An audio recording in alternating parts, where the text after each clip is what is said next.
Julius Malema just got named at the Mlanga Commission. That's how it started, one sentence that shook the South African political world this morning. Not from a newspaper, not from gossip, but from a courtroom microphone. For months, people whispered about Malema's name floating in secret investigations. But today, it finally came out in the open. And for those who've been following this channel, you know we called it 3 weeks ago. Back then, I said 2 red flags had already appeared around Julius Malema's strange defense of certain politicians accused of corruption. I said, mark this video, the 3rd red flag is coming. Now here it is. The man once hailed as a revolutionary voice for the poor is being linked to a chain of mining deals, powerful generals, and political insiders.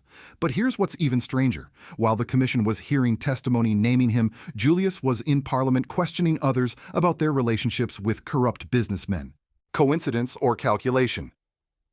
South Africa has seen scandals before, but this one feels different. Because behind the noise, the shouting, the denials, the fiery speeches, something deeper is happening. A mirror is being held up to a generation of leaders who were meant to free the nation from greed, but may have become its prisoners. And it forces us to ask, what happens when the fighter becomes the suspect? When the voice of revolution starts defending the very system he once fought against? Stay with me until the end, because what I'm about to show you connects politics, money, and belief in a way few have dared to touch. We'll go beyond the headlines to the heart of South Africa's moral crisis and why this moment matters for the entire continent. If you care about truth more than slogans, press like, share this video, and let's walk through this fire together. 3 weeks before Julius Malema's name echoed through the halls of the Mlanga Commission, there was already a storm brewing. It began not in a courtroom but in Parliament, in a tense committee session where Malema stood up, voice firm, eyes burning with the confidence of a man used to commanding attention. He spoke about a man named Mlanga, accusing him of arrogance and defiance. If he doesn't come to the committee, Malema said, we will summon him. He started this mess, he will answer for it. His tone was righteous, even protective of parliamentary authority. But to some, especially those watching closely, it felt rehearsed, almost too defensive. That was the first red flag. Because while Malema sounded like a man demanding accountability, he was in fact defending another political ally, someone already under scrutiny for corruption. The second red flag came when he rejected the idea that any official could ever be asked to recuse themselves from a case, no matter how close their ties might be. That comment delivered casually closed an important legal door, one that could later protect him. At the time, it seemed like political theater, but to the keen eye, it was strategic positioning. Malema wasn't just defending the system, he was building a shield for himself. Fast forward to today, and those shields are cracking. During the Mlanga Commission's latest hearing, a witness under oath described a network of 5 men with interests in mining operations across the Northwest province. One of them, he said, was closely connected to a man named Z, a tall Zulu man from Sandton. Z, the witness added, was a close friend of Julius Malema. And from there, the chain continued from Z to Malema, from Malema to a senior police general named Shibila, who allegedly helped coordinate certain security clearances related to those mining interests. In other words, for the first time, Malema's name wasn't being whispered behind closed doors. It was on the record. It was part of a sworn testimony. And the timing made it all more surreal, because just hours after that testimony was given around noon, Julius Malema was seen in another committee meeting grilling Minister Mkhunu about his own alleged relationship with a controversial businessman, Zunaid Moti. In that session, Malema accused Mkhunu of sharing sensitive documents with a comrade involved in private deals. He sounded confident, unshakable, the accuser, not the accused. But while he spoke, his own name was being linked to the very same kind of web he was condemning. The irony was painful to watch. A man who once built his reputation on exposing corruption was now entangled in the same narrative, one that blurred the lines between activist, businessman, and power broker. For many South Africans, it was déjà vu, another leader consumed by the same machine he promised to destroy. Yet what made this case sting deeper was not just the scandal, but the pattern. Malema had attended nearly every committee session in recent months except one, the day General Shibila was supposed to testify. That absence, unnoticed by most at the time, now glows like a warning light in hindsight. What did Julius know, and when did he know it? Why defend people tied to the mining sector so fiercely? Why close the door on recusal motions right before his own name appeared in an investigation? To his supporters, these are coincidences. To his critics, it's a chessboard. Every move deliberate. Every ally a piece in a larger game. As one analyst put it, Malema doesn't play politics, he plays prophecy. He acts today for the story he'll tell tomorrow. But this time, the story may be writing itself without his control. The commission isn't a rally. It's not a place where slogans can erase evidence. And as the transcripts pile up, it's becoming harder to tell where righteous anger ends and self-preservation begins. The tension reached its peak inside the Mlanga Commission, that quiet, fluorescent-lit room where voices echo louder than gunfire and every word can destroy a career. At exactly noon, the witness leaned toward the microphone hands, trembling papers shaking. He spoke slowly, as if choosing every syllable could change history. General Shibiru told me that Malema was part of a group of 5 individuals with interests in mining in the Northwest Province. One of those individuals was known as Z, a close friend of Julius Malema. The room fell silent. For a second, even the camera shutters froze. You could feel the collective realization that the untouchable revolutionary had just become part of the story. At that same moment, across town, Julius Malema sat in Parliament wearing his trademark red EFF beret, interrogating Minister Makunu. He was fiery, eloquent, and merciless. "It is your comrade, not us, who shares sensitive documents. It is your comrade who turns friendship into corruption."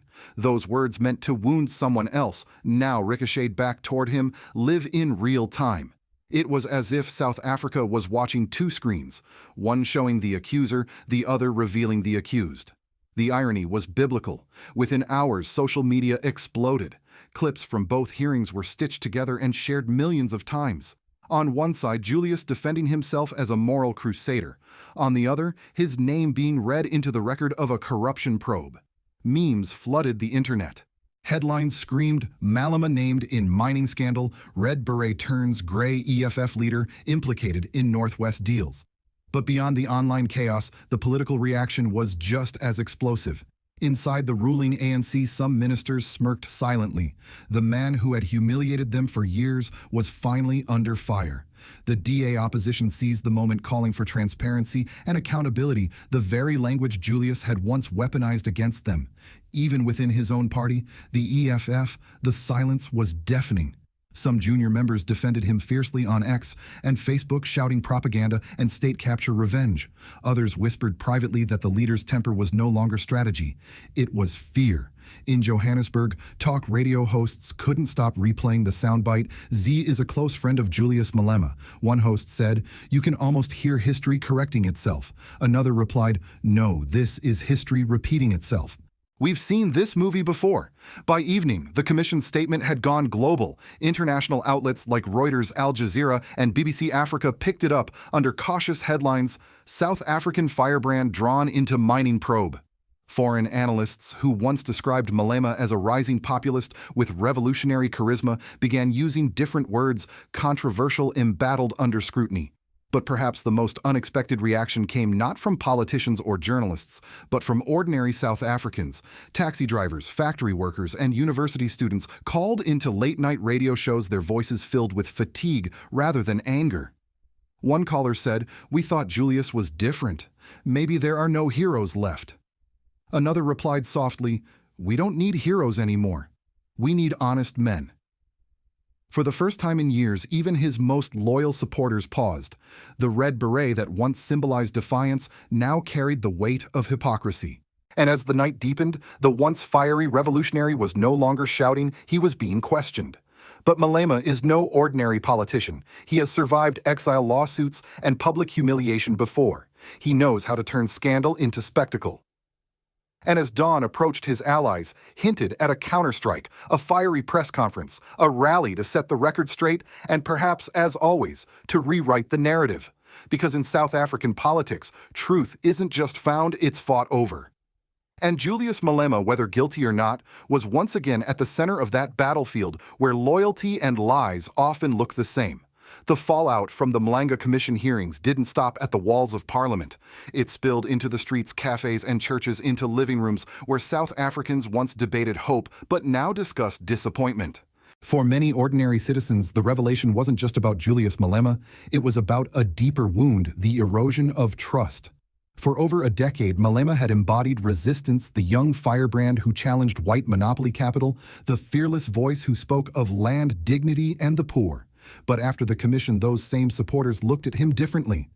The man who had once promised to dismantle corruption now stood accused of being part of it.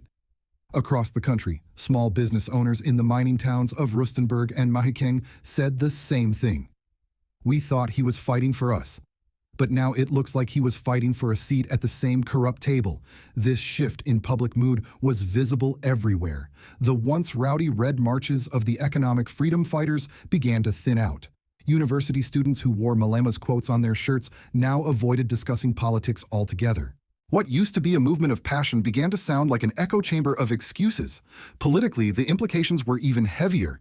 In the National Assembly, EFF members who once dominated debates suddenly went quiet. Their leader's moral authority, his greatest weapon, was now under question. And in a country where moral credibility is rare, losing it can mean political death. The ruling African National Congress didn't waste the opportunity. For years, it had been the target of Malema's fire. Now, ANC leaders stood back and smiled, letting him burn under his own flames. One ANC veteran told reporters, "The EFF called us corrupt. Now they taste the same poison." Opposition figures in the Democratic Alliance took a different route.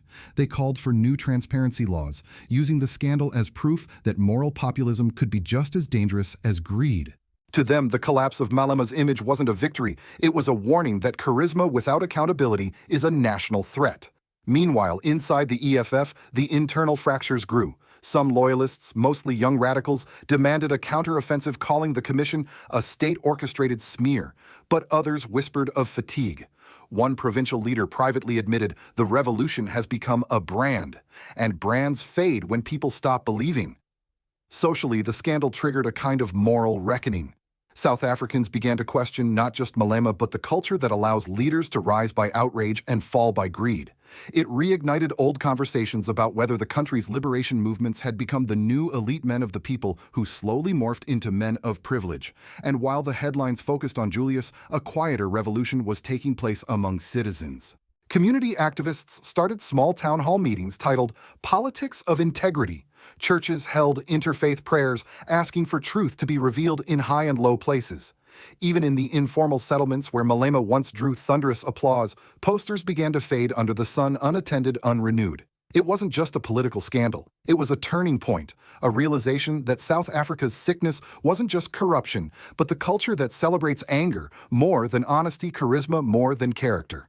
And as the dust settled, one truth remained: a leader can survive accusations but not disillusionment. Once the people stop believing, the revolution ends quietly in the hearts that once carried it. Outside South Africa, the scandal surrounding Julius Malema became more than a domestic controversy. It became a case study in the global failure of revolutionary politics. From Washington to London, from Lagos to Accra, analysts began to ask the same question. What happens when anti-establishment movements become the establishment itself? In the United States, conservative commentators were quick to draw parallels. Fox News called Malema's downfall a classic Marxist spiral, a leader who preaches equality while building his own empire. Progressive circles, however, saw it differently.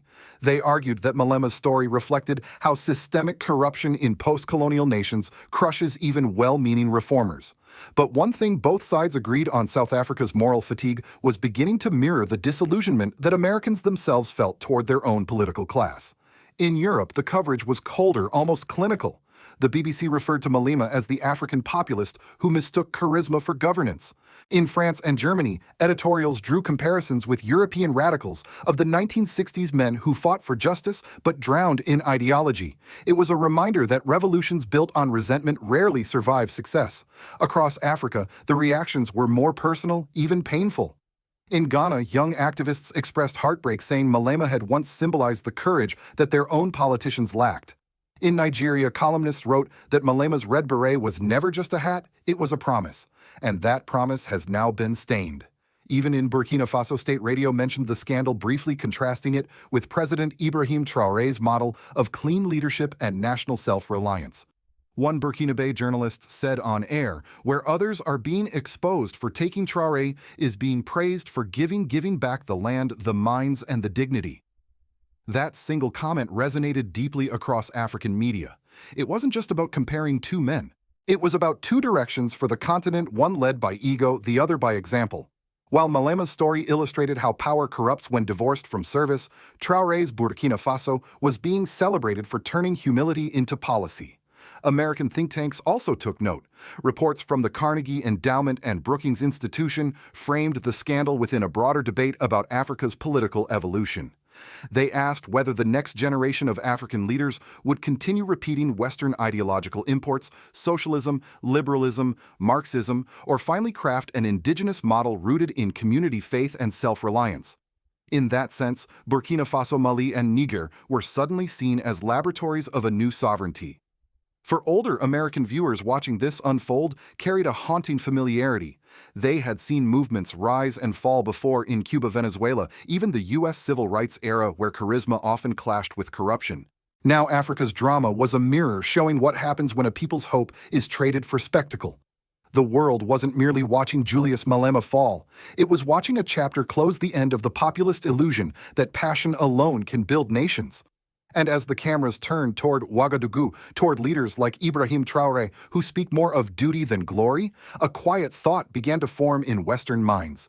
Maybe the future of Africa, and perhaps the moral future of politics itself, will not come from those who shout the loudest, but from those who serve the longest. In the end, the story of Julius Malema is not just about one man. It's about a generation that mistook noise for change and charisma for courage. It's about a nation that keeps looking for saviors instead of systems, for heroes instead of honesty. When Malema's name echoed in the Mlanga Commission, it wasn't just a legal event, it was symbolic.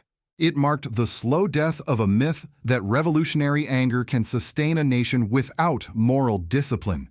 The truth is, no ideology, not Marxism, not capitalism, not nationalism, can save a people who no longer demand integrity from their leaders.